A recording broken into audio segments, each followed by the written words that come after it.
अस्सलाम वालेकुम।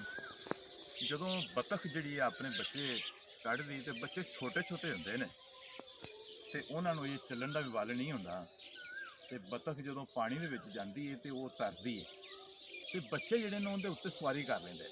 ਕਦੀ ਤੁਸੀਂ ਵੇਖਿਆ ਹੋਵੇ ਬਤਖ ਜਿਹੜੀ ਉਹ ਪਾਣੀ ਦੇ ਵਿੱਚ ਐਸਾ ਚੱਲ ਰਹੀ ਹੁੰਦੀ ਹੈ, ਉਹਦੇ ਉੱਤੇ ਬੱਚਾ ਖੇਡਦਾ ਪਿਆ। ਬੱਚਾ ਐਸਾ ਇਹ ਮਾਹੌਲ ਵੇਖਦਾ ਹੈ ਤੇ ਉਹ ਵੱਡਾ ਹੁੰਦਾ ਜਾਂਦਾ ਹੈ ਤੇ ਥੋੜਾ ਬੱਚਾ ਜਦੋਂ ਵੱਡਾ ਹੋ ਜਾਂਦਾ ਹੈ ਨਾ, ਫਿਰ ਬਤਖ ਜਿਹੜੀ ਉਹ ਪਾਣੀ ਦੇ ਵਿੱਚ ਜਾਂਦੀ ਹੈ ਤੇ ਆਪਣੇ ਪਿੰਡਾਂ ਨੂੰ ਐਂ ਕਰਕੇ ਤੇ ਛੱਡਦੀ। ਜਦੋਂ ਬਤਖ ਜਲਦੀ ਦੇ ਨਾਲ ਹੀ ਹਿੱਲਦੀ ਹੈ ਨਾ ਤੇ ਬੱਚਾ ਪਾਣੀ ਦੇ ਵਿੱਚ ਗਿਰ ਜਾਂਦਾ ਹੈ। ਉਹ ਬੱਚਾ ਗਿਰਦਾ ਹੈ ਤੇ ਡੋਬੇ ਖਾਂਦਾ ਹੈ, ਗੋਤੇ ਖਾਂਦਾ ਹੈ ਤੇ ਬਤਖ ਉਹਨੂੰ ਵੇਖਦੀ ਹੈ ਤੇ ਖੈਰ ਉਹਦੀ ਜਬਿਲਤ ਜਿਹੜੀ ਹੈ ਨਾ ਉਹ ਜਾਗ ਪੈਂਦੀ ਹੈ ਬੱਚੇ ਦੀ ਤੇ ਉਹ ਤੈਰਨਾ ਸ਼ੁਰੂ ਕਰ ਦਿੰਦਾ ਹੈ।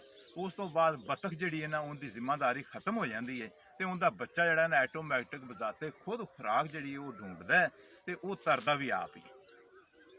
ਇਸ ਤਰ੍ਹਾਂ ਜਿਹੜਾ ਇਨਸਾਨ ਦਾ ਬੱਚਾ ਹੈ ਉਹਦੇ ਤੇ ਵੀ ਮਿਹਨਤ ਦੀ ਜ਼ਰੂਰਤ ਹੁੰਦੀ ਹੈ। ਹੁਣ ਆਮ ਬੱਚੇ ਨੇ ਨਾ ਜਿਹੜੇ ਉਹ ਜਦੋਂ ਬਾਹਰ ਨਿਕਲਦੇ ਨੇ ਤੇ ਘਰੋਂ ਮਾਂ ਆਂਦੀ ਏ ਜਾਂ ਬਾਪ ਆਂਦਾ ਵੀ ਬਾਹਰ ਜਦੋਂ ਤੂੰ ਕੋਈ ਕੰਮ ਕਰੇ ਨਾ ਸਾਨੂੰ ਪੁੱਛ ਲੈਣਾ। ਉਹ ਬੱਚੇ ਜਿਹੜੇ ਨੇ ਇੰਨੀ ਪੈਰਵੀ ਕਰਦੇ ਨੇ ਵਾਲਦੈਨ ਦੀ। ਅਗਰ ਮਾਂ ਨੇ ਜਾਂ ਪਿਓ ਨੇ ਆਖ ਦਿੱਤਾ ਹੈ ਨਾ ਵੀ ਜਾ ਕੇ ਦੁਕਾਨ ਤੋਂ ਰਸ ਲੈ ਆ ਤੇ ਟੋਪੀ ਵਾਲੇ ਰਸ ਲਿਆਵੀਂ, ਉਹ ਬੱਚਾ ਆਣ ਕੇ ਪੁੱਛਦਾ ਹੈ ਵੀ ਟੋਪੀ ਵਾਲੇ ਰਸ ਹੈਗੇ ਨੇ? ਅਗਰ ਟੋਪੀ ਵਾਲੇ ਰਸ ਨਹੀਂ ਹੈਗੇ, ਦੂਸਰੇ ਰਸ ਹੈਗੇ ਨੇ, ਤਾਂ ਉਹ ਫਿਰ ਘਰ ਚਲਾ ਜਾਂਦਾ ਹੈ। ਜਾ ਕੇ ਪੁੱਛਦਾ ਵੀ ਅੰਮੀ ਜੀ ਟੋਪੀ ਵਾਲੇ ਰਸ ਨਹੀਂ ਮਿਲੇ ਤੇ ਮੈਂ ਦੂਸਰੇ ਲੈ ਲਵਾਂ? ਉਹ ਆਂਦੀ ਜਾ ਲੈ ਆ। ਉਹ ਜਾ ਕੇ ਫਿਰ ਦੂਸਰੇ ਰਸ ਖਰੀਦ ਲੈਂਦਾ ਹੈ।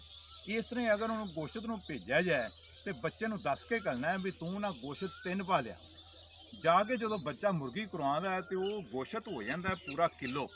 ਤੇ ਬੱਚਾ ਆਂਦਾ ਵੀ ਮੈਂ ਘਰੋਂ ਪੁੱਛ ਆਵਾਂ ਵੀ ਇਹ ਮੈਂ ਕਿਲੋ ਗੋਸ਼ਤ ਲੈ ਲਵਾਂ ਕਿ 3 ਭਾਈ ਲੈ ਕੇ ਜਾਵਾਂ। ਉਹ ਘਰੋਂ ਆਣ ਕੇ ਪੁੱਛਦਾ ਹੈ ਵੀ ਮੈਂ ਗੋਸ਼ਤ ਜਿਹੜਾ ਬਣਵਾਇਆ, ਜਿਹੜੀ ਮੁਰਗੀ ਜ਼ਿਬਾ ਕਰਵਾਈ ਹੈ, ਉਹਦਾ ਗੋਸ਼ਤ 1 ਕਿਲੋ ਹੋ ਗਿਆ ਤੇ ਲੈ ਆਵਾਂ।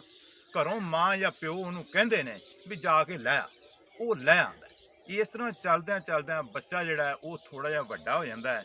ਫਿਰ ਉਸ ਤੋਂ ਵੱਡਾ ਹੋ ਜਾਂਦਾ 15-16 ਸਾਲ ਦਾ ਹੋ ਜਾਂਦਾ ਹੈ, ਲੇਕਿਨ ਉਸ ਤੱਕ ਵੀ ਬੱਚੇ ਦੇ ਵਿੱਚ ਖੁਦ ਮੁਖਤਾਰੀ ਨਹੀਂ ਆਉਂਦੀ।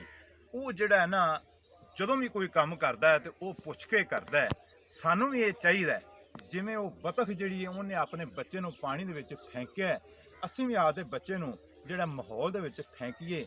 ਬੱਚਾ ਜਦੋਂ ਚੱਲੇ ਫਿਰੇਗਾ, ਕੋਈ ਨੁਕਸਾਨ ਕਰੇਗਾ, ਉਹਨੂੰ ਬਜ਼ਾਤੇ ਖੁਦ ਜਿਹੜਾ ਹੈ ਇਤਮਾਦ ਪੈਦਾ ਹੋਵੇਗਾ ਤੇ ਫਿਰ ਬੱਚਾ ਜਿਹੜਾ ਹੈ ਨਾ ਖੁਦ ਕੰਮ ਕਰਨੇ ਸ਼ੁਰੂ ਕਰ ਦੇਗਾ।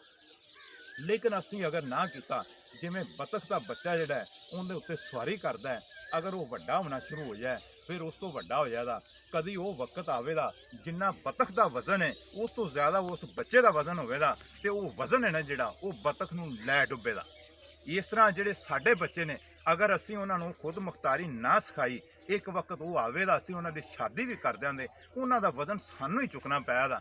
ਲਿਹਾਜ਼ਾ ਸਾਨੂੰ ਚਾਹੀਦਾ ਬੱਚੇ ਦੇ ਅੰਦਰ ਇੱਕ ਇਤਮਾਦ ਪੈਦਾ ਕੀਤਾ ਜਾਏ, ਖੁਦ ਮੁਖਤਾਰੀ ਪੈਦਾ ਕੀਤੀ ਜਾਏ, ਬੱਚੇ ਨੂੰ ਮਾਹੌਲ ਦੇ ਵਿੱਚ ਫੈਂਕਿਆ ਜਾਏ। ਬੱਚਾ ਨੁਕਸਾਨ ਕਰੇ ਬਜ਼ਾਤੇ ਖੁਦ ਪੈਦਲ ਸਫ਼ਰ ਕਰੇ, ਖੁਦ ਕੰਮ ਕਰੇ। ਅਗਰ ਨੁਕਸਾਨ ਵੀ ਹੁੰਦੇ ਨੇ ਤਾਂ ਬੱਚੇ ਨੂੰ ਕਹਿਣਾ ਕੁਛ ਨਹੀਂ। ਜਦੋਂ ਤੁਹਾਡੇ ਬੱਚੇ ਕੋਲੋਂ ਪਹਿਲਾ ਨੁਕਸਾਨ ਹੋ ਗਿਆ, ਤੁਸੀਂ ਸਮਝ ਲਓ ਬੱਚਾ ਜਿਹੜਾ ਕਾਮਯਾਬੀ ਦੀ ਪਹਿਲੀ ਸੀढ़ी ਤੈਅ ਕਰ ਚੁੱਕਿਆ। अगर ਤੁਹਾਨੂੰ मेरी ये वीडियो अच्छी लगी है, अगे लाजमी शेयर कर देना। अस्सलाम वालेकुम वरहमतुल्लाहि वबरकातुहू।